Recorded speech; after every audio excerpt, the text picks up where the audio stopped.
Okay, we can start our last meeting with Professor Linder, and this time we'll talk about Christianity, digitalization, and artificial intelligence. So, since many of us have already taken part into the previous meetings, we can omit the self-presentation of our colleague, and I give him immediately the floor so that we can go back to the beginning after this particularly Italian show about fire.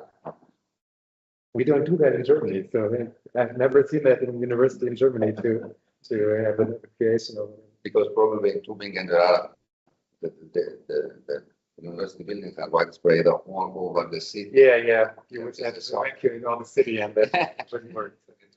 Yes. We'll see. Okay. Okay, thank you very much. I heard that some of you have to leave early, so maybe I'll skip all the things that I said yesterday and the day before yesterday about myself and just get right to the topic. But what I want to say is that if any of you who has to leave early wants to discuss further, just write me an email. You'll find my mail on the internet, and I'm here until tomorrow. So anybody of you wants to discuss further, just write me, and then we can arrange some coffee or whatever. So till tomorrow. Yeah, that's what I would have said right now. The student. Yes. Now, shepherds and flocks. I want to start with that because I think it's important to take a look at the term pastoral. I spent quite a bit of time on that term because it's a concept that we still frequently use in church contexts today, and it has an interesting tradition. So I'd like to start with some theory about shepherds and flocks. One person, I talked about him also yesterday, who explored the topic of pastoral care in terms of like kind of a shepherd and flock science, you could say, is Michel Foucault. There's a Foucault expert from Germany named Michael Ruoff, and he summarizes the idea of Foucault of pastoral power as follows. Foucault understands pastoral power as a type of human guidance that extends to every situation in life and seeks to determine the entire existence of the individual down to the finest details. Now, if you ask if pastoral care can function like this in a digitalized and individualized society, I think we would surely agree that it cannot. Of course, nearly nobody, some but not many people in the church would want to do that until today, but I think it's still worthwhile to take a look at Foucault and what he thinks. So Foucault writes that, according to the church, some people possess, by virtue of a religious quality, the capacity to serve others, not as princes, judges, prophets, soothsayers, benefactors, or educators, but as shepherds. And he adds that this form designates a very specific form of power. Then he writes some things we might not express like that today. For example, that it's about securing the salvation of the individual soul. But if you formulate it a little bit more modernly, for example, like that pastoral care aims to support people in finding ways to live their faith in the church, maybe this idea is not so far off. Foucault also writes that to exercise this power, one must know what is going on in people's minds by examining their soul, by forcing them to reveal their most intimate secrets. Again, not many people would say it like this today, I think, but of course the church has a corresponding tradition and also corresponding presence. I brought a small example. It flared up in mid-January this year. The canonical law still enshrines the practice that children have to go to confession before their first communion. And in Poland, there was a petition at the beginning of the year that confession should only be possible from the age of 18. So there was a person, an activist, who submitted it and said should be only possible from 18 and older, because for many children, it's an experience of humiliation and fear, a traumatic, unpleasant event that children do not want and cannot defend themselves against. Okay, what was the reaction of the pastoral leadership? The Archbishop of Poznan called it complete nonsense and bizarre, and a repetition of what we had to fight against during the Stalinist era. And why? Because it is important to enable children to go to confession, because a child should be educated not from the age of 18, but from birth. And he said, all sacraments slowly shape a person layer by layer, year by year. Later that year, a committee in the Polish parliament rejected the petition. So even if the church does not say she wants people's life to be determined down to the finest details, like the Pope said, of course, you can see that power is still at work in church, and is exercised by the shepherds over the flock in pastoral care. That's one example you may know. That's from maybe your own history church. Now, the idea of the shepherd and the flock, of course, as a basic structure, as the basic structure of Christian community, is as old as it can be, because Jesus himself introduced it, as it is written in the Gospel of John, I am the good shepherd.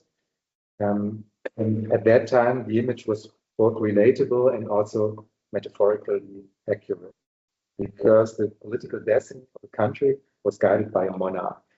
The influence of the people was severely limited, because there was this one shepherd who had to care for the subjects, and the people, metaphorically the sheep, the flock, had to obey, but they were also protected by the shepherd in return. At that time, many of the people could probably identify with this image, because the image of the shepherd also carries a responsibility for his sheep, for his flock, which was important to emphasize, especially when monarchs just failed to live up to their responsibility. So the shepherd must provide for the sheep, which means that the flock has not only duties, but also rights. Now, even today, bishops are referred to as shepherds. I don't know if that's in English, but in German we say Oberhirte, which is like supreme shepherds, or even shepherd, right? But if you think like from the other side, I think that hardly anyone from the faithful today would say like I'm a sheep. So that's like nobody would say that, but still they want to be called shepherd. Now that's a linguistic image, and linguistic images thrive on proximity to the everyday world. But at the same time, they are not the reality of the everyday world itself, but as metaphors, like they reflect an image of reality. Now, a metaphor only works if the underlying basic principle, for example, the idea of leadership, is accepted. If you look at the everyday world in Israel 2,000 years ago, then the image of the good shepherd and his sheep reflected the concept of leadership, kind of self-evidently, because people use this linguistic image, and it explained itself and the form of leadership. Today, this image does no longer reflect reality. Now, therefore, I would say there's not just a simple need for a new metaphor to make the leadership task of bishops like understandable and so acceptable again. First, you have to ask about the underlying understanding. So what form of leadership, so what form of pastoral care is appropriate today? Of course, there are patriarchal structures still existing in many companies and institutions and society as well today, but they do no longer represent the only option for structuring. Now, the image of the shepherd and his sheep, firstly, no longer reflects an everyday situation for many people, so it's not a good metaphor anymore. And secondly, and this is much more important in this context, it does not match the conception of leadership. Other forms of leadership in politics with democracy, but also in companies and institutions with flat hierarchies have become conceivable and are being implemented in our society. Now, the fact that these processes have intensified in recent decades also has something to do with the digital age. How does a digital society work? You all know the Time magazine, just named the Person of the Year annually since 1927. And they always give this kind of award to a person who had a great influence on world events, for the better or the worse. So they don't say like, there was the best person of the year, it's just like big influence. So Adolf Hitler was person of the year too. Sorry. No problem very much. Thank you. Last year, for example, it was Donald Trump. Interesting for us is the award from 2006, because they did not feature a person in that year. Instead, everyone who was looking at the magazine, at the newsstand, could see themselves through a mirror effect, because the person of the year was you, meaning you and I and all of us. If you look at the cover, this was like YouTube looked at that time. So the idea was to resemble the look of YouTube, to say like the person of the year is you, and they explained it with the title, yes, you control the information age, welcome to your world. Now, why did Times journalists do this? The simple explanation is that they recognized the central importance of the digital very early on, because today every person can become a sender, which is totally new. 30 years ago, if people wanted to spread information, they were always dependent on so-called gatekeepers, which had to pass on that information. Gatekeepers stood at central points in society. So if you wanted to complain about your mayor in your newspaper, you had to write a letter to the editor, and then there was this gatekeeping editor who said, like, I want to give this person the possibility to write something, or the editor said, I don't want to give it give the option. So there was this journalist gatekeeper who controlled if you have the possibility to communicate with many people. You don't need this man today, because you find your own audience on social media. There's one book that helped me greatly in understanding the developments of digitality, including the development regarding gatekeepers.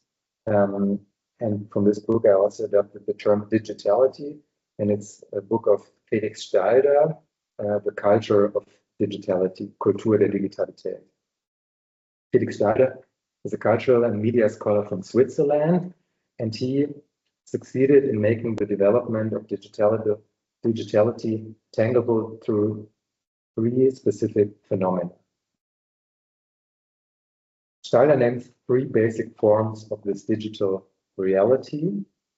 Talks about referentiality, talks about communality, and about algorithmity or algorithmic nature. The first basic form, referentiality, Stalder defines as the use of existing cultural material for one's own production. This means that something is taken out of its original context of meaning and is processed anew. Now, technical innovations like better availability of information or the development of 3D printing accelerate this development. And now we must add that artificial intelligence also contributes in this easier.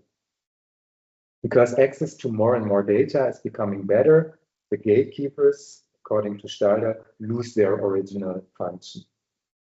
He defines gatekeepers as the old orders in which cultural material was previously filtered, organized, and made accessible, meaning cultural industries, mass media, libraries, museums, archives, or if you think of it as person, the journalists that I mentioned before. Stalder writes, they decide less and less what is to be considered important and what is not. This results in greater self-responsibility for everyone who has access to this information. He writes, filtering and assigning meaning has become a daily requirement for large parts of the population. Second basic form that Steider names is communality. In the traditional village community, there were obvious interdependencies. Because everyone is connected, no one can leave their place without questioning the structure as a whole. Communities are structurally conservative. In today's society, these dependencies are changing significantly. Some have already broken down. This means that former authorities, like churches, but also like political parties, lose their interpretive sovereignty over the lives of their members. As a result, the binding nature of identities, family images, and life paths shaped by them declines. Consequently, it's the task of every individual to take responsibility for themselves by making life-shaping decisions independently. But however, this happens in a specific context. In communality, as Steider understands it, dynamics of network power, which configure voluntariness and coercion, autonomy and heteronomy in a new way are at work. So whether the affiliation to a community is lived authentically is decided not by the individual person, but by the respective community. And this, of course, also applies to the community or communities of the church. Rainer Bucher, who is Professor Emeritus of Pastoral Theology from Graz, writes, appropriately as I think, in an open society, it is not so much how one understands oneself that matters, but rather how one is perceived by others. What becomes decisive is how one's own self-understanding, one's own actions, and external perception interact and what effects this interplay unfolds. This applies to everyone, including priests, and marks an epoch-making shift in power compared to those times when the Catholic Church could control its external perception and thus largely shield itself from critical feedback. According to Steider, this acceptance of affiliation is measurable through communication in social networks. The success or failure of this effort is decided by others through continuous feedback.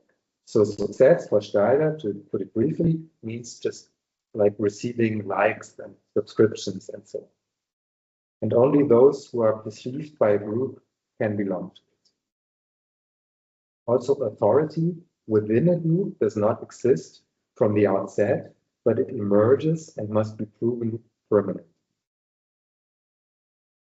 The third basic form, algorithmic nature, Steider describes as the growing significance of complex technologies at the basis of everyday life.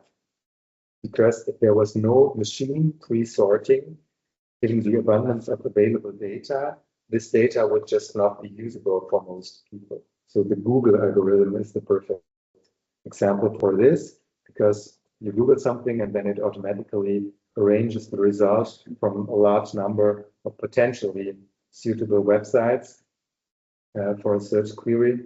And so Google creates kind of a clarity for you. The Google algorithm filters out which results might be interesting for a person. And without the clarity that algorithms like the Google algorithm create, you would be totally lost the digital age because there's simply just too much data. You must have it pre-sorted somehow, and Google is maybe the tool of choice for most people. Steider writes, given the immense amounts of data generated by humans and machines, we would be blind without our algorithms. When I say that the time was very early to recognize these changes, especially regarding the change in gatekeepers, already at the end of 2006, when they said this is our person of the year, we can briefly rewind. For example, how many users this website, Facebook, had at the end of 2006, it was 12 million people. 12 million people were on Facebook. 2006. Today, it's over 3 billion people. So 250 times of that. And maybe you also remember when this happened, the first iPhone appeared. That was 1 year later, so the end of 2007. So the time was very early in saying like the person of the year is you, because much of the process that we see right now as important process of digitalization happened afterwards. I'd like to present you a little thesis that I brought to you, and I would like to have your hand, because if you agree 100% with the thesis that I present to you, I would like to put your thumbs up. And if you say like the thesis is completely wrong, I would like you to turn your thumbs down, and you of course have the possibility to use your hand like this. Just adjust it. The thesis that I brought to you is this one. The digital came out of nowhere and unexpectedly changed our society. What do you do? Is it like totally right, or is it totally wrong, or how would you adjust your finger? Many thumbs going down, some are like this, okay? Just keep it in mind what you said, and then we come back to that later. First, I'd like to tell you about an interesting study that I found. It's from the sociologist Jürgen Gerhardt. He published it back in 2001. He observes a change in Germany and also in other Western societies that is a very exciting part, has been emerging since the 1960s. And he calls this change the uprising of the audience. He writes, the right and claims to inclusion of the laity, not in an ecclesiastical sense, of the laity have increased in relation to authority roles in almost all areas. The reduction to a very selective role definition has been softened. Citizens speak out as individuals, an uprising of the audience has taken place. And as a reason, a satisfaction of material needs, and then a nearly 20-year-long, and so quite long, phase of peace. For example, here's the example with the doctor. Before the 1960s, if you got some medical diagnosis from a doctor, then this was like that. And afterward, the people started to question, is it right? Maybe I have to go to a second doctor. Maybe I have to find a self-helping group. These are things that start emerging in the 1960s. The journalist and scholar Jay Rosen summarizes it in this way: people today are the people formerly known as the audience. They are simply no longer just the audience. I'd also like to tell you about a second sociologist, Amin Nasehi. He asked himself, well, what problem could digitalization be the solution? And it's exactly what Gerhardt's found, namely the dismantling of old hierarchies. Nasehi writes, while pre-modern societies certainly formed enormously complex cultural forms, their basic structure is very simple. Everything, literally everything, conforms to a top-down schema. Exactly this is no longer true in modernity. Relationships become more confusing, different forms of order are established side by side, and thus the structure of society withdraws from a clear, distinct visibility. So this means that society was not unexpectedly hit by digitalization, rather that digitalization could only arise due to a specific development in society. Nasehi again, the main result of my analysis is therefore that one misses the point of digitalization if one understands it as a colonial power, so to speak, that encounters a society that defends itself against it with some energy. So the Web 2.0, that is the internet that enables interaction, fulfills the need that has been emerging and existing since the 1960s to assume precisely this sender. So the uprising of the audience has become possible through Web 2.0. So in my opinion, it's exactly the reverse of what was described in the thesis. So I would give the thumbs down too.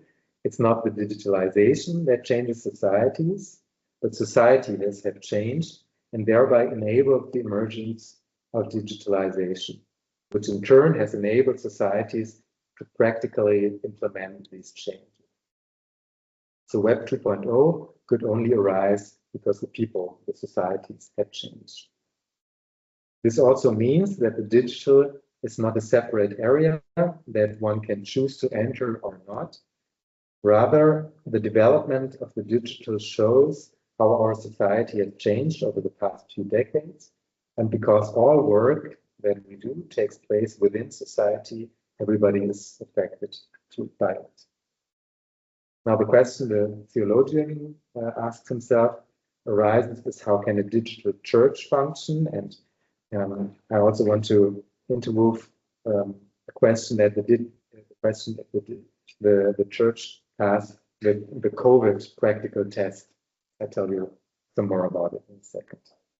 When I talk about church, I mean everything that runs within the institution, meaning the work of the dioceses, but also all of the parishes, associations, youth associations, and so on. So broad definition of church. First, I think it's important to clarify what digital church is. It's often used to mean that digital church is all ecclesiastical offerings on the internet. So parish website, an Instagram page of the youth association, and so on. I would say that this is too narrow, because I would say that there are many offerings, also in parishes and in the associations, that are very much in line with the nature of digitality, which means they are in a way digital, even though they do not take place on the internet. But likewise, also there are many ecclesiastical offerings on the internet that are the opposite. So that are like from the idea completely undigital. What I want to say is that the church does not become automatically digital through a website, Zoom, Sunday service, or whatever, because the transformation to a digital church is way bigger. Two things are decisive about the digital. It's that first thing, I already explained it, the separation between senders and recipients has disappeared. And the second thing is that the boundary between online and offline has disappeared too. There was a time when you dialed into the internet with a modem and so on. You had to turn on the computer and turn on internet. And this idea has stuck with many of us because at that time, there were times when you were online and you had to pay some money for those minutes. And then there were times when you were offline. This separation is only rarely the case today. Because if you think about like the smartwatch, when a message comes, it buzzes briefly and you can see who wrote to you. If you want to write something on your shopping list or whatever, you can do this through your smartwatch. And it checks your heart rate all the time and so on. So if you like saying like, I'm online right now and I'm offline right now, this just doesn't make sense because you have the option to be online all the time. And so if you think being online or having the option to be online all the time, then you are online all the time. The crucial thing is we always include the option of being online in our thinking because we always have the option of being online. And this in turn changes our awareness of when we can be senders and not only recipients, which is always. So church does not become digital by doing what was previously done in the church building, now also on the internet, because in digitality, there's a completely different approach needed, which is not only needed in the internet, but also like outside of the internet. So the central change for the church in digitality, and maybe also other institutions, in my opinion, is this. In digitality, people must no longer think starting from the institution of the church, but must always think starting from the people, specifically from the individual person. So digital church does not think starting from the institution, but starting from the human. This sounds like platitude, and it essentially is. But when we take a look at church structure, it is quite often the case, in my opinion, that people frequently have a certain image of the church in mind that they think they are obliged to fulfill. And this became very visible during the COVID crisis, because I'd like to open parenthesis here and focus on the COVID crisis, because I believe that a lot became visible there. I conducted some interviews for my dissertation, including with pastoral workers during the COVID crisis in the summer of 2020. And I learned a lot about their work and their thinking. Because boiled down to the shortest possible summary is that there are pastoral workers for whom the COVID period was terrible, and there are pastoral workers for whom it was the exact opposite. They report that it was a good time for them. So why was it? I learned that those who were very dissatisfied, were very unhappy in that time, had a very clear image of what the church should be like. For many of them, for example, Sunday service is very important. And clearly during COVID, it was only possible to be very dissatisfied in that time, because streaming Eucharist celebration is not the same as attending in-person service. And when that was possible again, it wasn't really good either, because you had to keep distance to the other people and wear masks. We were not allowed to sing and so on. And this was primarily a problem for many of those pastoral workers who would describe themselves as conservative. But also, there was an equally big problem among some pastoral workers who would describe themselves as progressive, because there were some efforts of also theologians to finally bring about some declericalization. They said, like, finally we can strengthen the church in the house of the church of the people. Hopefully many people will permanently celebrate without a priest and so on. So we read that from theologians, but that didn't work either. So priesthood still exists after COVID. They are not gone. So yeah, these two parts of the pastoral workers, I would say, have more in common that they would like, because they have an ideal image of the church in their mind, and they expect the faithful to contribute to the realization of their ideal image. And of course, there are conservative ideal images and there are progressive ideal images. What these conservatives and these progressives have in common is the desire to use situations to achieve or to come closer to their very different ideal state that they imagine. They do not allow themselves to be irritated by reality that might contradict their firm ideas. So both the conservatives and the progressives think alike. I call it, they think institution-centered, because the difference between them is not in the approach, but only in the goal. So while the conservatives try to preserve the current form of the church or restore an older form of the church, the progressives work towards a declericalized ideal state. For this part of the pastoral staff, to which these conservatives and these progressives both belong, the COVID crisis was a very difficult time. Because those who have a concrete ideal state in mind can never simply look at reality and judge what forms Christian engagement should take at the moment and then act, because there's always a comparison with the assumed ideal state that they have in their minds.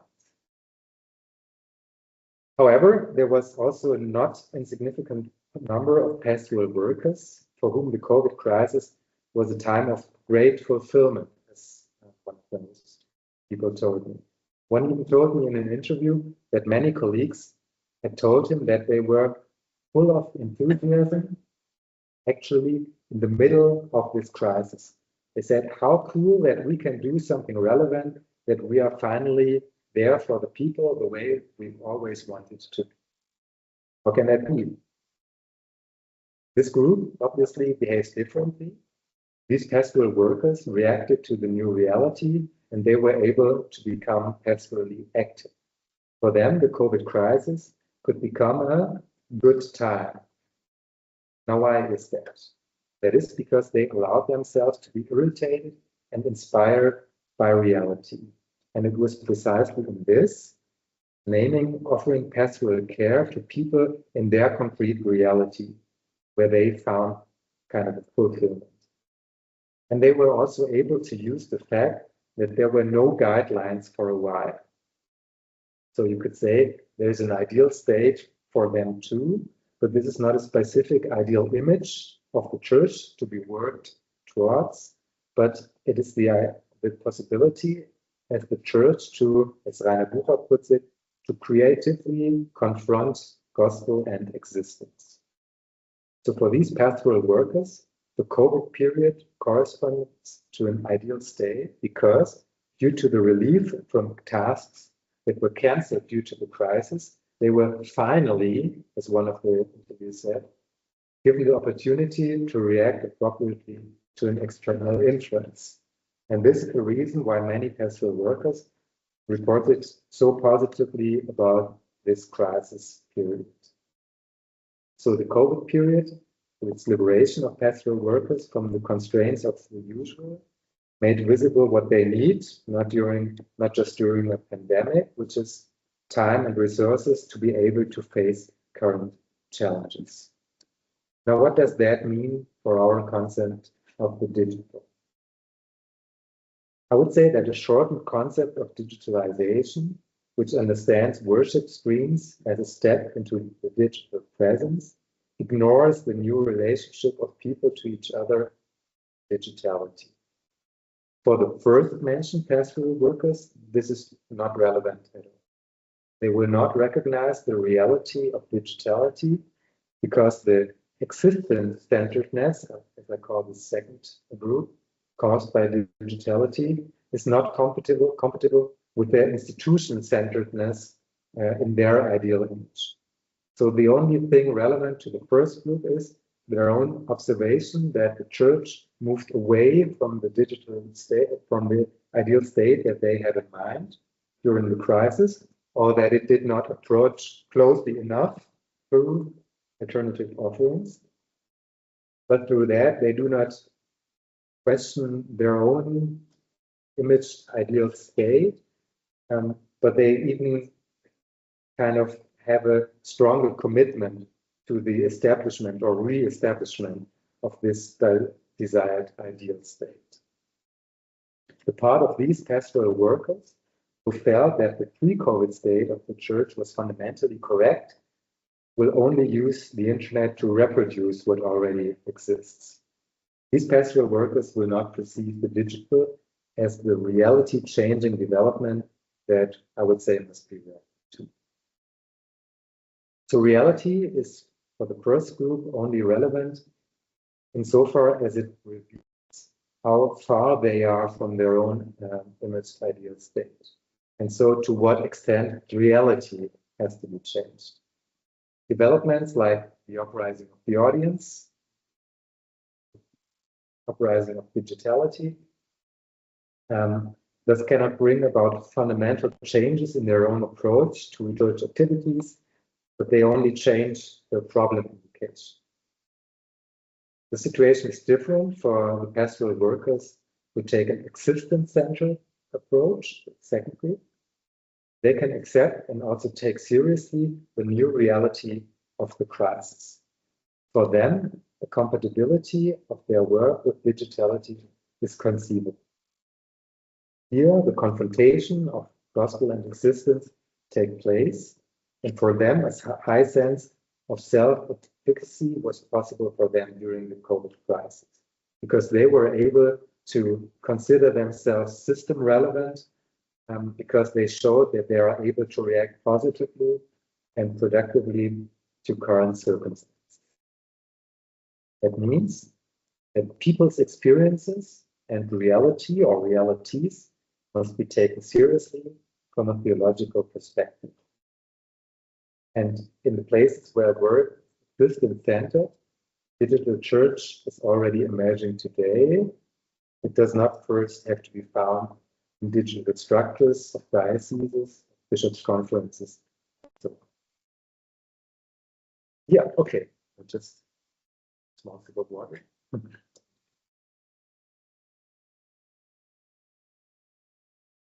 Now, what does that mean concretely for work in parishes and associations and so on? I would say that the planning task cannot be the establishment of an ideal image, but must always be the creation of free space. Because in these spaces, pastoral workers, together with volunteers, can shape church in an existence-centered way. Professor Emeritus of Practical Theology in Tübingen, Ottmar Fuchs, wrote already in 1989, "I advocate for a pastoral of emptiness, the only chance to let go of our busyness and everyday constraints. I dream of pastoral workers who have time." However, it's also clear that this will only appeal to those of the church employees who think in an existence-centered way. So I always, when in church context and present everything that I found, I always tell people that you will not be able to inspire the institution-centered people with this, because they just have a different idea and they don't want to have this. So existence-centeredness instead of institution-centeredness means what Christiane Bucci-Schramm describes as enable instead of prescribe, release instead of control, religion to go instead of integration intentions, discover instead of pass on, involve instead of impose. However, she describes that this has so far been implemented rather half-heartedly. Enable, yes, but within the existing limits. Release, yes, but with stomach pain. Strengthen religious competencies, of course, but connected with the request to become at home in the parish. Discover faith in people, very good, but it should remain as it is. Involved, gladly, but preferably in the old voluntary work. However, according to Bucci-Schramm, Christians can no longer be deprived of the change of perspective or paradigm. Pastoral care in all places must now fully implement the theory that has been set in motion. Empower Christians to live their Christianity and support them precisely in this. I would say doing this builds digital church. Now the goal is, of course, not a complete upheaval of church work, because there are many people in the church that do not feel at home in digitality, because they have learned to know how to live their faith and how to live being part of the church differently in the past decades. So they now be left alone with new formats. But the church, in my eyes, should always existence-centered, consider how it also can make a good offer to people who do not want to have the center role in the church. So the question is always, or the idea has always to be, it's always about the motivation from which actions are taken. It's not so much about what it is done, it's more about the motivation, why it is done. If people are seen as existence-centered subjects, the work can succeed. If they are objectified as assistants for the production of an imaged ideal state of the institution, then criticism must be involved. So working digitally means engaging with people. And the most important thing is that all of this applies to activities on the internet as well as to all other activities. Now, what does a theology of digitality look like that incorporates these findings? I'd like to bring up a negative example again from one bishop, Bishop Paul Tick. He demanded that the church must be present on the digital continent. The real challenge is to create a presence that recognizes and responds to the unique culture of this environment. In earlier times, missionaries also had to understand the culture, languages, and customs of the continents they sought to evangelize. Thus, today, too, we must pay attention to our presence, the language we use, and how we engage with the values and dynamics characteristic of the networks. Theologians must help the church find a language, way of speaking that is appropriate to the new media landscape created by technology and social networks. Will not surprise you, I believe that this is wrong, because if you mentally go back with me to the beginning, here he has the idea of bringing up new linguistic images and new metaphors for explaining something that is already existing, but he doesn't really care about that the reality has changed, and it's not about it so much about bringing new metaphors to existing things, but to think of reality in a different way. So theologians do not have to find a specific language for the church to arrive in the digital world. The church as a whole must arrive in digitality in order to be able to work at all. Because, as I said, the digital, think things of it like that, but the digital is not a separate space, a continent or whatever that one could enter or just stop in front of, because, as I said, online and offline are no longer separate. Now, engaging with digitality is not negligible. The more people in the church engage soundly with the topic, then the more the thinking about the digital in the church will change. And then there's a real possibility that people will no longer talk primarily about opportunities and risks when it comes to the digital, because firstly, it is acknowledged that the step into digitality does not merely mean using the internet or starting individual digital projects, but understanding one's own Christianity is inherently participatory. And because secondly, it is acknowledged that this step is unavoidable anyway, because society has long since arrived in digitality, and church, of course, cannot exist outside of society, but only within society. So if church work is geared towards this, my thesis is that it can succeed in digitality. But how that happens, the parishes, associations, pastoral workers, and so on, must decide for themselves in each case. And whether it involves offerings on the internet or in the community center or hybrid or whatever is a completely different question. Because if work is existence-centered, the church does become digital in any case, both on the internet and both also in person. I'd like to make a short cut and go a little bit further into the topic of AI that you also researched in your project.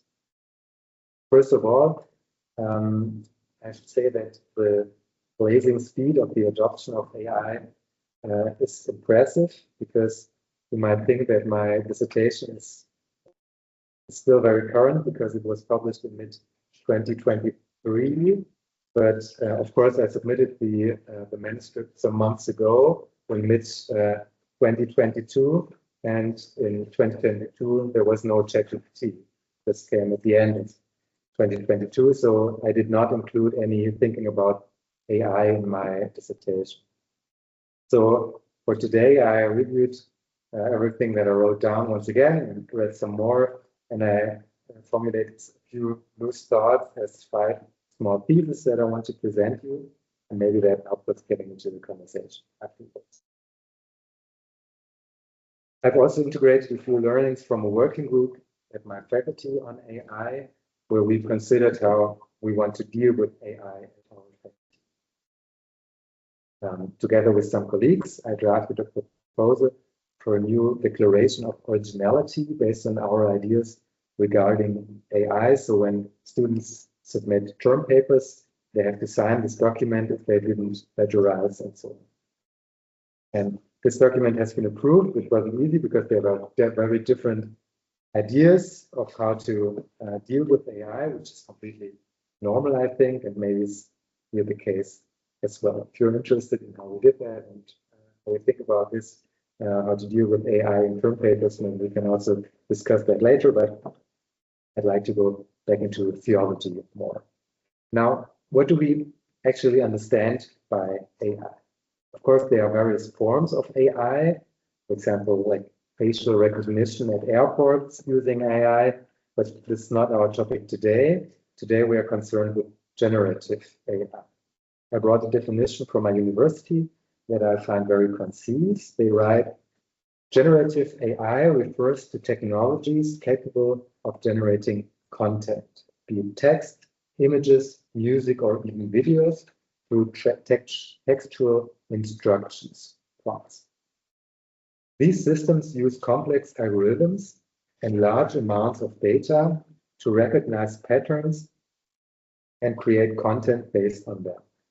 Well-known examples are language models that are capable of composing complex and logically coherent text. So when I speak of AI now, I mean this generative AI. I use an AI program by entering a prompt and having the program generate an answer that I then use for my program.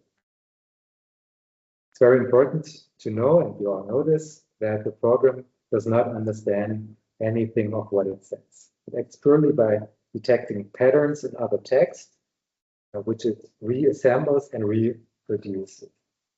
So it's a language model that operates mathematically, and it works purely through the probability of the sequence of the next token, which can be a word or a punctuation mark or a word part.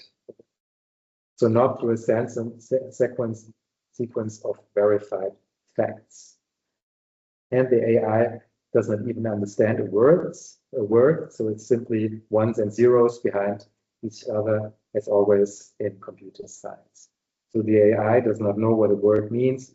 It can only be made to pretend that it knows through a lot of training data, which means stuffing it with many text. And then the AI generates text that at least sound good and often also are good. But a language model does not rely on knowledge, but on abilities, which is balances differently. Trying one thing at some times and another thing at other times. Now I'd like to get straight to my thesis on AI, and if some of them sound a little provocative to you, that's totally fine. That's how they should be. First, I would say there's a dominance of the algorithmic nature of referentiality. Remember, for Steiner, referentiality means a greater self-responsibility for everyone who has access to an information. Filtering and assigning meaning have become a daily requirement for large parts of the population. Now, this naturally changes if you no longer take on this task yourself, but outsource this to artificial intelligence. If I previously informed myself about a topic and I Googled it, the algorithm presented me with various sources on the Google site. So there was some kind of pre-selection through Google, and that's also why Steiner already spoke of the relevance of algorithmic nature 10 years ago when he wrote the book. But now if I outsource the compilation of these sources to an AI, then I am of course no longer referentially active, but only the algorithm does the referentiality. Second piece, the author is dead. You know Roland Barthes and his thesis on the death of the author. He wrote that there is no significance, so that the author has no significance for literature because the meaning is just generated by the reader. Steiner also refers to Barthes when he writes, Barthes' thesis on the death of the author has often been repeated, but has historically proven untenable. Quite the opposite, authorship does not disappear, it explodes. In the cooperative wiki, like Wikipedia, anyone can become an author. And as already stated, the remixed culture enormously broadens the circle of authors, producers of attributable cultural achievements. Now, we've just seen that through the algorithmization of referentiality, we have reached kind of a new level of digitalization. And if the task of the author is always to be referentially active, this, like, to this job, there's no longer given so great attention, because if this task to be referentially active is outsourced to an AI, then perhaps Roland Barthes is right after all, because the author as a person is no longer visible in the tokens that are extracted from their text and mixed with other texts to answer the question that I entered into the AI tool. And you know that the next step will be that the AI tools do not only use the text that we wrote, but that the AI tools use the text that other AI tools wrote, and then, you know, we disappear. Nevertheless, maybe you could add that the author as a being does not disappear, but perhaps like only the human as an author has disappeared. But now, like, artificial intelligence becomes the author, and the algorithm becomes the third thesis. Monopolization and individualization occur simultaneously. Imagine we all subscribe to the same newspaper, but each individual newspaper contained a text tailored to the respective subscriber, which applies both to the topics and possibly also to the positions taken. However, the control over which basic components the newspaper can contain lies with a single publisher. So this publisher has the option to give more weight to certain contents, to let more people see some ideas, and so on. My perception when using AI, and I use it a lot so far, that it's not steering in a specific political direction, but certainly I have a feeling too that it always tends to confirm me. So maybe also that I don't switch it off. Who wants me to interact with it? But of course, there's the option to have an attempt on political influence. This was, of course, in a way already possible with Google, where they could have been the option, or there was the option that Google selected what was presented to you. I don't know if this ever happened. I don't know, but like the possibility is there. But the idea of Google is to kind of provide a selection, in the sense then I have to choose which text I want to read, and I have to make a decision. Now, AI tools do the exact opposite. They try to provide the most precise answer possible.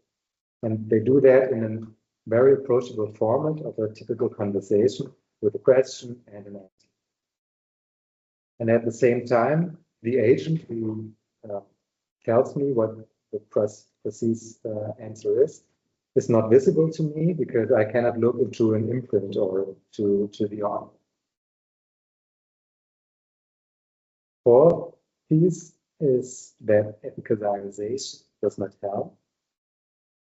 I perceive that, especially in church and in theologian context, it's a common reaction to the establishment of a new social standards, like using of AI tools, but also if you think about using of social networks some years ago, they always do some moral evaluation. And they're talking about opportunities and risks, about appropriate and inappropriate use, what am I allowed to do, what should I refrain from, and so on. This may be interesting and in some respects even necessary, but the engagement with AI must not be exhausted in individual ethical and moral debate. Because the problem with this is that more or less correct courses of action are always considered, but the fundamental social transformation in which the whole thing takes place and which has changed is overlooked. I just briefly tried to show that the author has died, and now if you, like, for example, point at the author how he should behave in the future, how he should use AI or how she should not use AI, like formulating bullet points, putting bullet points into the AI and using it for that is acceptable or not acceptable, like proofreading is acceptable or not acceptable, and so on.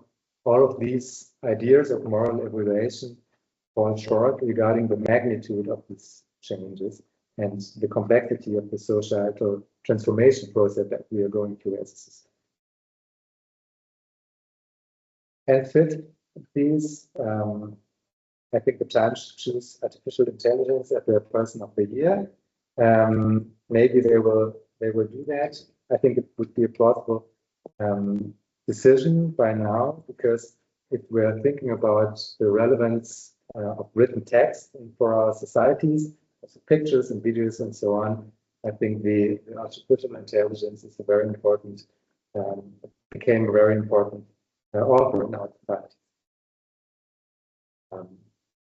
I do not intend to sound particularly negative, even if some things might sound this way, but I think that such disruptive changes as the emergence of AI are an important moment for societies to consider who they want to be, how they want to be, what they want to be. And I'm happy to work at a university where there's the possibility to debate this together. So I thank you very much for listening to the reflections. And now I'm looking forward to questions. And, yeah, thank you very much. The floor is open for question, discussion, conversation.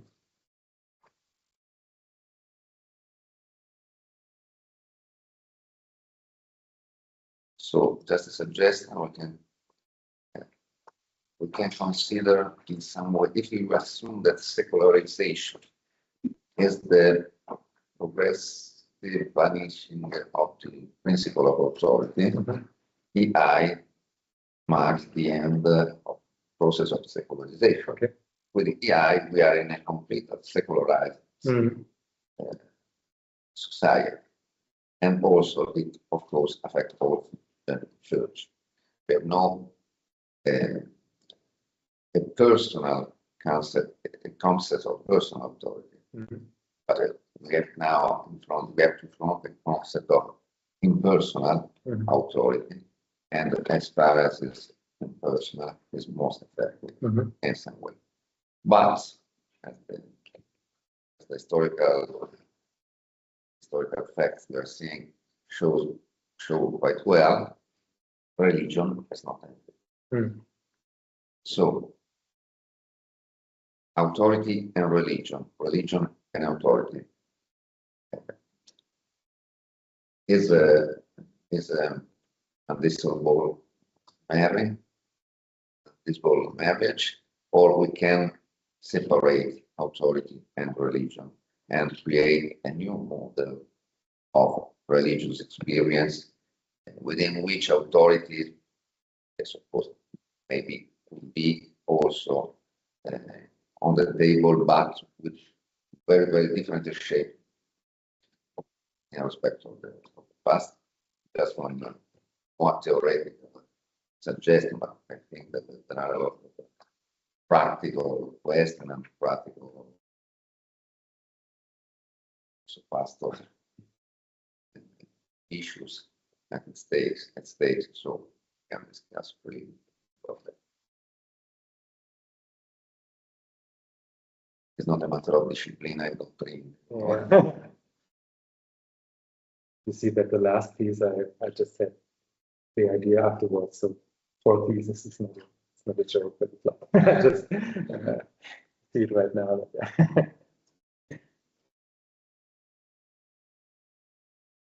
Maybe one more thing to what you said right now. Funny thing that is that we're becoming impersonal as an that the AI is like not a person, but it behaves like a person because you can speak to it, right? So it's like it at the moment where where the authority, in a sense, becomes unpersonal. It behaves more personal than it did before when you were reading text, because reading text does not feel as interacting with the AI feels. But like that's funny, because it feels like having a conversation with somebody, but the somebody is like a lot of somebodies, you know.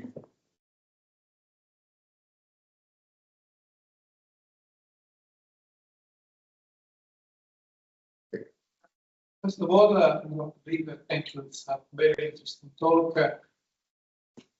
Not from your discipline, I'm a psychology with experience in human-computer interaction, but I think that it's a fascinating topic.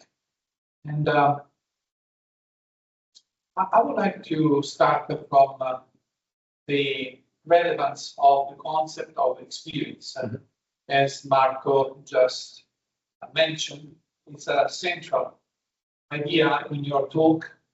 But I think that there is also a fundamental pillar of our relationship with religion, because faith, my view, is essentially an experience. It's a particular experience. It's an experience.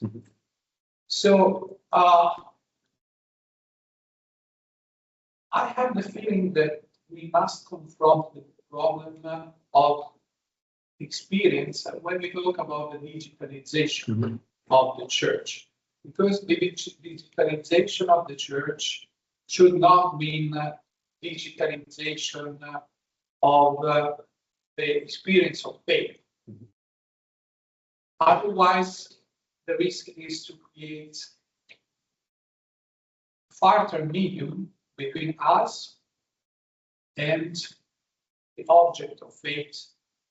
So if you consider church as an institution, as a medium, then the risk is to create a medium over a medium, and to shorten the gap between the person and the object of faith. Because we are the medium to an existing medium, which is the church as an institution that embodies religious practices, roles, and so on. And I would like to conclude my comment, which is also a question, because I think that I was very impressed by the results of the interview that you made with Shepard, I think. There were two groups. One group was enthusiastic during COVID because they felt they were, I think you used the term relevant. They felt that what we're doing was perceived again meaningful. And I was impressed, because this means that these people, they needed a crisis to become again central, at least in their perception and view of their own role. So the church of beginning was perceived as a solution to human suffering. And there was a revolution in force at that time, because people, they could recognize in this institution a salvific opportunity. But today, the institutionalization of the church sometimes made it perceived as part of the problem, not part of the solution. So the second risk that I see is not only increasing distance because of the negation of the mediation, but also an increasing institutionalization through the digitalization, which will perceive the church more as part of the system that doesn't no longer belong to the spiritual needs of people. Yeah, thank you very much. Yeah, I think you're totally right with the concept of concept of experience. What I would say is that I would say the same with faith. I think it's important that like the experience of faith, I would say, is not separated from other experiences that people have. So it's like, and especially young people, maybe they experience a form of faith, and then they also experience a form of being political or being involved into democracy and so on. So when they so then they feel that they are they are part of a society, and they say like, I cannot feel that the experience of the faith should be separated from all the other experiences that I have. And I think that's to the second part that you said. I think the reaction of the pastoral workers, one pastoral worker who told me that many people or other pastoral workers told him that they had the possibility to be active, was like they had the feeling that during the crisis, again, there was the match of the experience, what was needed, and the experience, what they were able to do. Because outside of the crisis, they have like their weeks, and they every day they have to do this and you have to do that, and you have to prepare the children for first communion, and next day you have to prepare. They have no time to do what they experience their faith to be needed to be done. So and well, I think for if you're a bishop and some pastoral worker tells you that they need a massive crisis to do that what they think they should do all the time, that's a catastrophe for the whole conception of the job, and so there was one person who told me in the middle of the crisis, if it goes back to how it was before, I will not longer be able to take it. So I have to have the possibility to match the reality with that, what I'm doing every day. And what happened, like in Germany, most important thing for the bishops was to bring back Sunday service, and they put a lot of energy, also political energy in that. And then the pastoral workers had to like look where to find ways through the church, so nobody is like being too near together, and where to get all the soap that you need for everybody to be healthy and get masked and so on. And then there were some also at that time some people who were telling me I'm doing a job, and there are people, I'm doing the job of like organizing soap and organizing ways to walk through the church, and I see that there are people suffering at home, and I can't go to them because I don't have the time for that. And so I think it's what you say. There's this concept of so faith as an experience, and also doing pastoral work as an experience. And if two things, doing pastoral work and seeing what is needed, does not match, that's a problem. And in COVID, for some of them, it matched better than ever.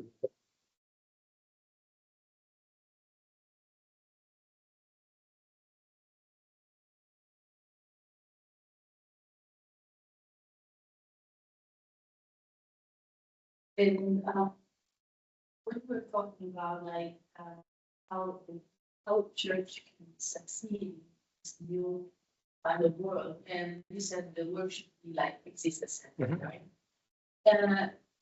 So I think that one of the problems and that's also like see also at the university didactic. So one of our first talk was about you do like hybrid meeting. How does that work out? Yeah. And the project doesn't really work out because we are doing what the first group of shepherds was, right? So using digital for something already existing and trying to put it online. So we use the digital as to sort of implement what we already trust as physical and as happening in reality.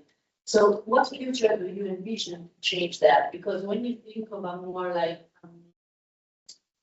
digitally integrated but still referential church and world, what are you thinking about? Like how do you think it's possible to live and live digitally the reality that we are in? I would say it's already happening. So, like maybe a digital example too. Also during COVID, there was this idea of bringing Sunday service to the people at home because they weren't able to attend. And then that's why I want to share about the motivation or the idea. There were some people who said like, they were talking about that Catholics have the obligation to go to Mass on Sunday, which is like outside of COVID, like, I don't know how it's in Italy, but in Germany, like nobody cared about like the obligation. Nobody talked about that for decades. And then during COVID, it came back because like, it was like, we have this rule, institution-centered rule that has to be followed.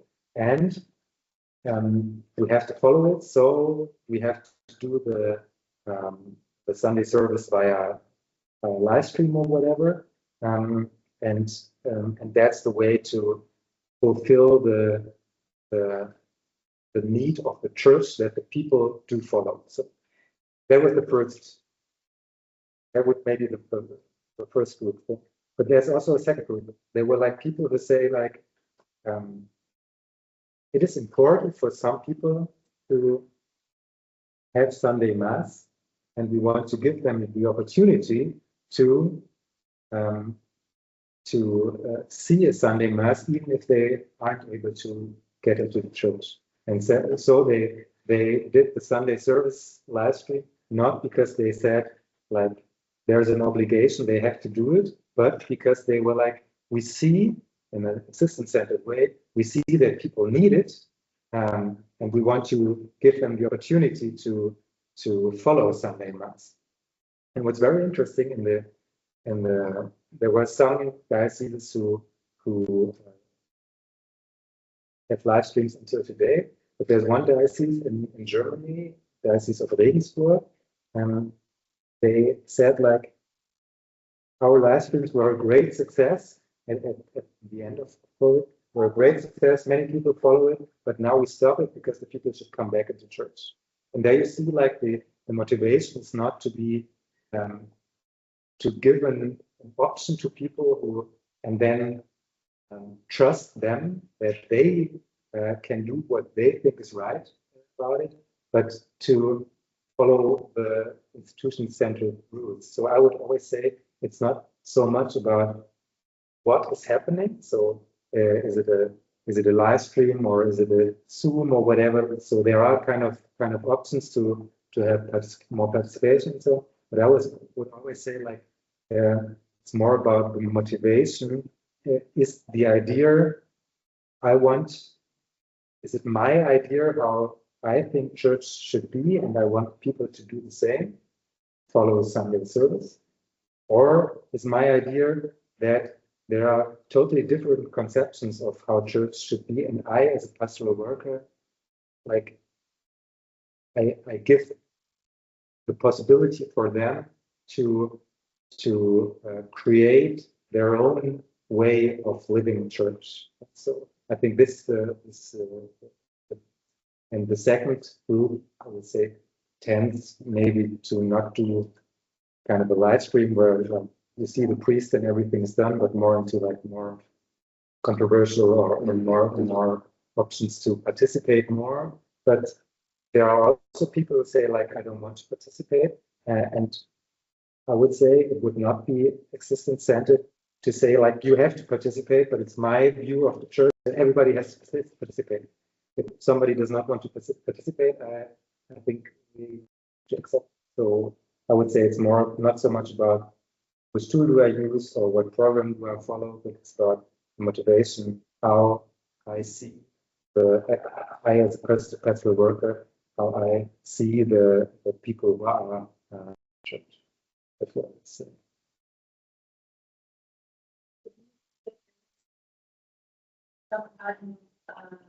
Education missing for those who actually attend and follow like digital events and because now that you were talking, I totally agree with you.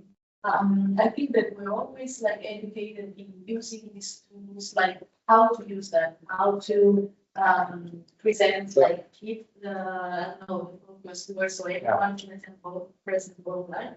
But no one has ever like taught me how to cope with a 3-hour meeting online, like how to attend the meeting, how to make also your voice heard in that sense if you want to get involved in a meeting which is online without feeling like we're interrupting, you're not. Yeah. So I think that's missing. Yeah. So we never had something like that. We've always had so far, at least here, like the other side, but never the participant. I would say it's same. We were in the last years also at university, we are doing the same. We talked a lot about technical stuff, and we did not talk so much about like didactical stuff, like how to engage, how do we want like church, or how do we want university to be like. We still like. I did the same right now. Okay, but it's funny, but we are still doing like lectures of 90 minutes, and people are sitting there and having problems to concentrate. So like we know that it's impossible to follow a whole week of like just hearing it one time, and we have to write everything down. Why are we doing that? Like we it's like 2025. So and now we do the same just through digital tools. And we know that people don't learn when they just sit tired in a room and try to write down what somebody else is saying. That people are learning differently. That it's some people who learn very good with that, but there are some people who can't learn that. They need more interaction or need more. They maybe also want more like group work, and so something is implemented, of course, in university, but maybe there are parallels between how we say a university should be like this. We have to follow this. There's a lecture. But the reality, you must be present. But the reality, how people learn and how people think of how they think or they know how they learn best, does not match with university. What are we doing with that? Just like put them in their chairs and they can listen to us. Motivation, and what is the role of that institution? Yeah. Like I like that the second group of shepherds interviewed we're very focused on now we're feeling that we're doing what we really have been trying to do so far. Yeah. So now we're really feeling our role. So it was really like being themselves. Yeah. But it's a lot more work for us. You know, when I do courses, I'm not following everything that I said every time, because like it's too much work. Like if you want to integrate everybody, you have to use like 100 methods, and it's like it's difficult because nobody of us has the time to do this every time. So, but like to having the goal in mind that it's so one time I did a seminar where I said in the beginning I want to write an article about it. So the idea was to in the end of the term I wanted to have the bullet points, and then I said we are like working the whole seminar together to find the bullet points, and then I'm writing an article, and then other students can say like I'm okay with it, and I put my name in it, or and that was very interesting because the students felt like it was on musician. Maybe some of you know him, Kanye West, a hip hop artist, and this becoming very anti-Semitic and so on. And I was trying to figure out the theology of kindness. That was the title of the seminar. And we were, I was saying, like, this seminar is like maybe different to others. We're not like just talking or whatever, but the goal is to write a text about it.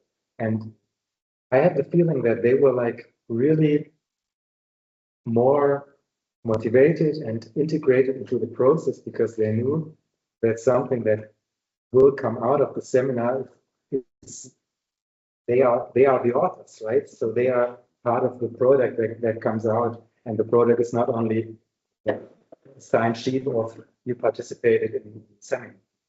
And there were some students who I think they just went out because it was too much for them. They didn't want that. That's totally fine. But there were others who were really like into it and coming every week and said like, I have to listen to more music and I want to, they were really, I say more focused discussions because they really felt like we were producing something together. That was really, really good experience to, for me also to learn from them when it's possible to match the goals of the people who I am working with, then then they are learning more and also I am learning more because they give more input to me and I learn to everything about that I guess. So.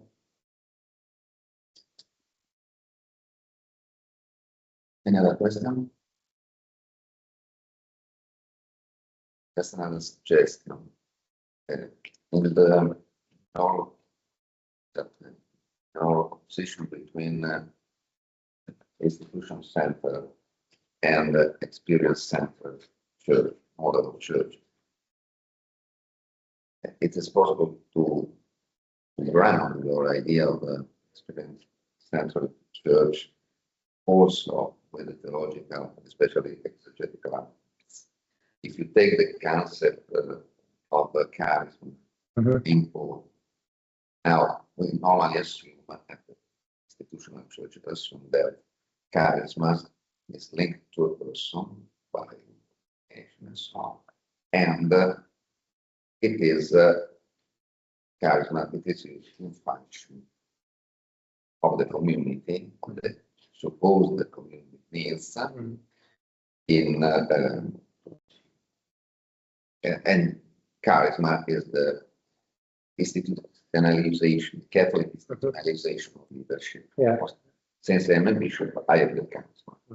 Charisma of teaching, the charisma of leadership. But if you read with attention Paul,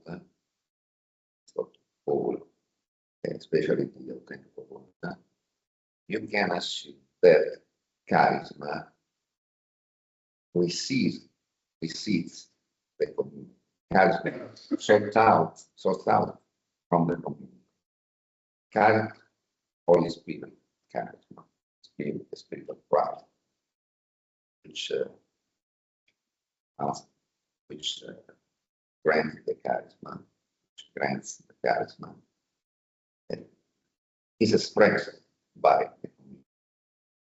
People talking languages, people making prophecies are not entrusted to do that. They are within the community, and the charisma came upon them, and so then they make the charisma visible. So, but according to the needs of the community. No, I am a charisma, so I can solve the problems, the needs of the. No, there is a community, and within the community, the charisma, that's the Spirit of God, the Spirit of Christ, manifesting itself by means of the charismas according to the not institution. The charisma is so to say, is temporary mark of the individual. It's not an inner quality of the single. I think that there are a lot of misunderstanding after with the contraposition between charisma and distribution. But the point is that if you analyze the ruling communities, you can see that charisma is not charisma is something impersonal. It's a free manifestation of the spirit that time by time can, so to say, use individuals to express itself. But charisma, so to say, is the soul of the. Of course, never would have said that yesterday with the church to be evangelical or a free Christian or so then, but you can also tell that you can, but you can build a different theological foundation of authority, theological foundation, and so I can say, listening to theological foundation of this view of the community as a function. So, not so. It's right to think about a more experience-centered service to the party authorities. And so if in some way, the way you can also rescue the theological significance of the history, history as a locus theologicus, temple, as if people need to attend mass by means of the YouTube, it's a charisma. Is the manifestation of a need of the people. So the authority, the church, has to hear and to understand, verify the authenticity of such a request, but it's not a marked request. It's a sort of manifestation of the spirit.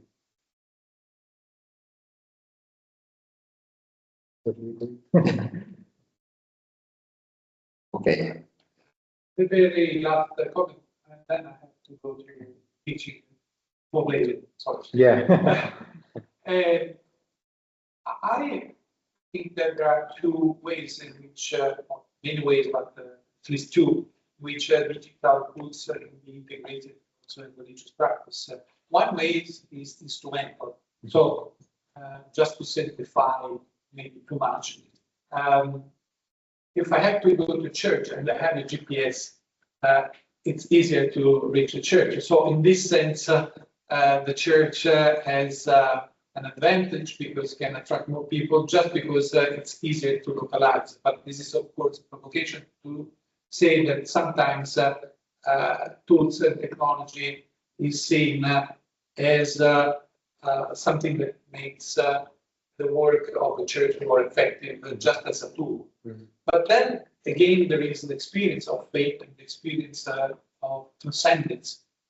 And this is totally different way which digital tools can be used by the believer, but also by the pastor, the person, and so on. So I think you focused a lot on the aspects of technology as a medium and a tool and a support service also. But I think in your talk you touched less the aspects related to experience of faith and transcendence. So do you think that technology can also alter or transform the way people experience faith? And in this sense, do you think it's a good thing or not? Because AI, for example, it's a conversational tool. It means that, for example, if I feel alone and I feel distant from God, I can try to reach God through artificial intelligence. And this, of course, alters dramatically my experience of faith. And what are your thoughts about this? Can ask the intelligence. intelligence, how would Jesus do in my situation? For example, when I have to choose between that and that, what did Jesus suggest? And many people using this way of reading. Yeah.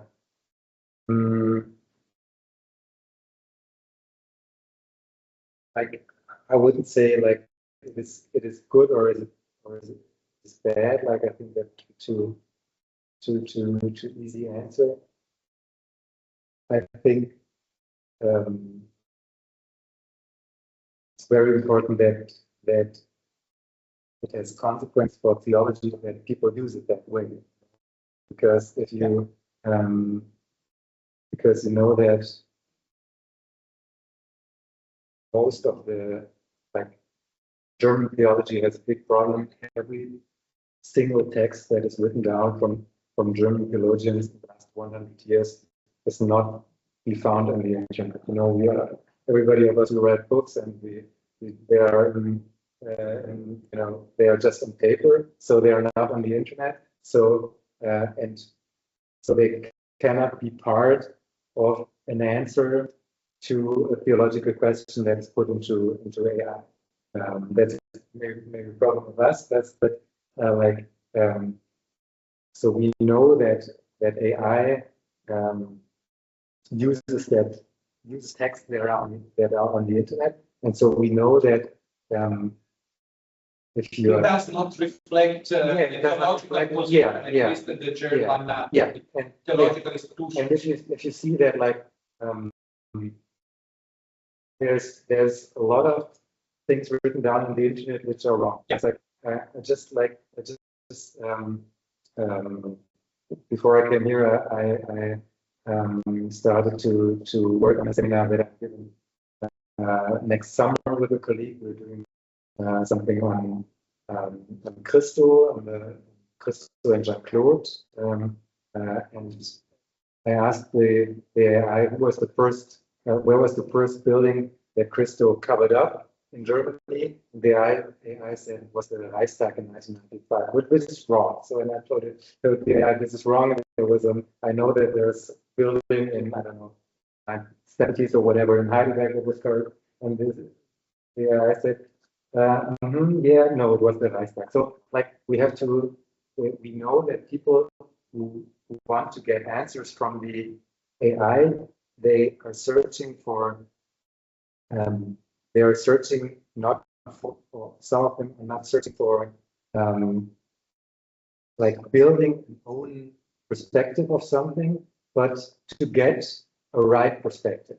And I would say that at many questions in life, there is not one single perspective. And so the idea of AI to bring one question that I put into it to one answer doesn't match with the experience that there are different answers to one question. If you know that and you use it that way, and you know that some other people who have put other things before get another answer, then it's totally fine. But if you think of it like if the AI said it like that, then it has to be like that. I think that's one thing that people have to unlearn again, because if you what are people putting into AI? Many are asking questions. Is it like this or is it like that? If you use it like that, it won't work. Mm-hmm. If you use it like show me 5 different perspectives on this topic, then it works, because then I can say okay, this is interesting. I've never heard about this. Maybe I go to Google and Google it and think more about it. But so that's what students at Tübingen sometimes do. If they put something into the AI and hope for a definitive answer, I think this is a complete misunderstanding of what AI does or can do. But if you put it in another way to learn from other perspectives, to having help in formulating and so on, I think it's a great concept. And I use it as well. So we can handle this meeting on this question. Does the Holy Spirit flow also within intelligence? Artificial intelligence? What about the charisma? As you say, the charisma can use artificial intelligence as a medium? That's a very interesting question, I think. Okay, thank you, Mr. Mann, Thank you. for the very inspiring also for our research about artificial intelligence. Yeah. Get started a few weeks ago. Thank you for attending the series of conference and lively, very lively, so to say.